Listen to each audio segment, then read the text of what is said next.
Hey, church, how are you today? It is good once again to be with you via video and excited to be able to join you all again this Sunday after missing last week. We spent a week celebrating Debbie's 21st anniversary of her 29th birthday. It was so much fun. We had a great time and had some family come into town and got out on the lake a couple of times and did all kinds of good things. So anyway, just excited to be back with you though this week, and especially this week because we've got a special guest crew that are going to be sharing for us this week in our service. The YWAM team is going to be here with Elizabeth and Sultan kind of leading that, and so they're going to come and they're going to lead worship for us, and they're going to give a couple of testimonies, and then also Elizabeth is going to bring the word to us. So super excited about that. Come prepared to be energized and enthused by these young folks as they share about what God's been doing in their life and how He's using YWAM in Reading, but also around the world.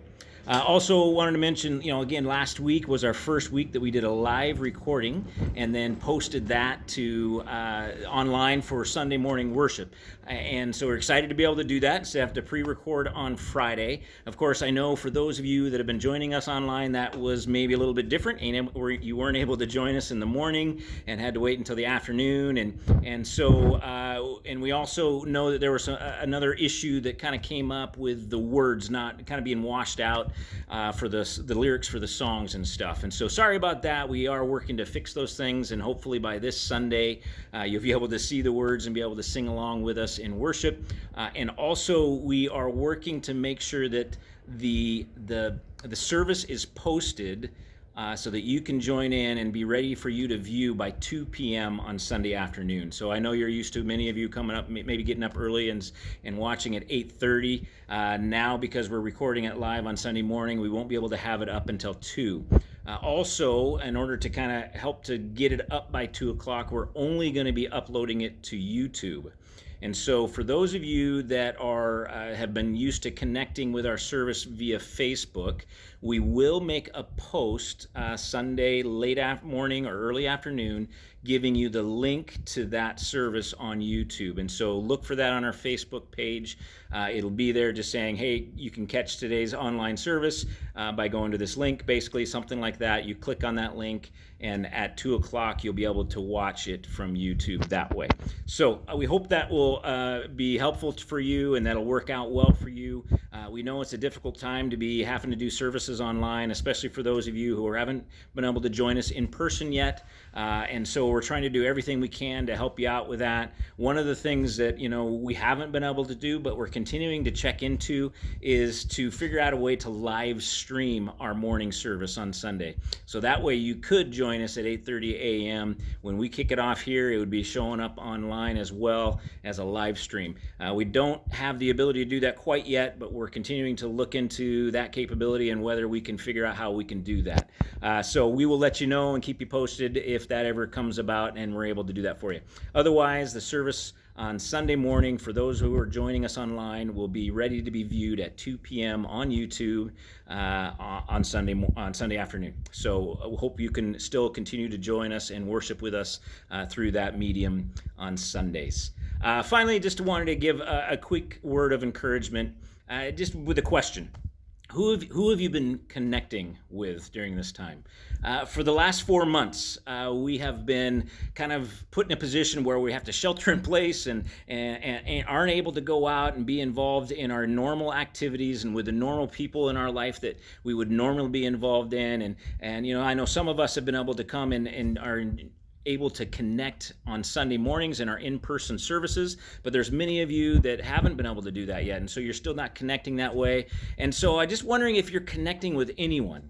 And you just need to recognize and remember that we have been created to be in relationship with other people. This is something that God is ingrained in. I mean, it's something that it is, if we don't have it, we begin to fall apart.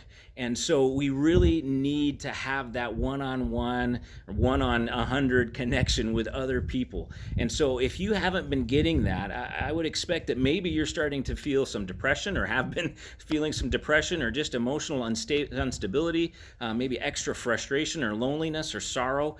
And I just want to encourage you, if you have not been connecting with somebody outside of your family unit, your house unit, on a regular basis over this last 4 months, that you need to start trying to make that happen. That we need to find ways to be able to connect with other people in our church and in our neighborhoods, at work, outside of our homes, right? To go to a restaurant that's open, that has outdoor seating. Go to a park where you can sit and just enjoy a conversation across a picnic table, or as you go for a walk maybe with someone. We need to have that connection. Now, don't get me wrong. I understand that there's a virus, and it's a real thing, and we need to be careful with it. And so I'm not saying just totally forget about all the protocols and just go out haphazardly and just meet with anybody and everybody.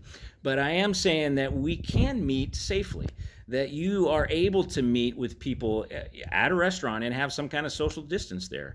You can meet at a park and wear a mask. You can go for a walk and wear a mask, or not even having a mask on, but can walk and be able to continue to be safe and not get this virus. And so just recognize that we need that personal connection too, just as much as we need to protect ourselves and take protocols in order to protect ourselves from the virus.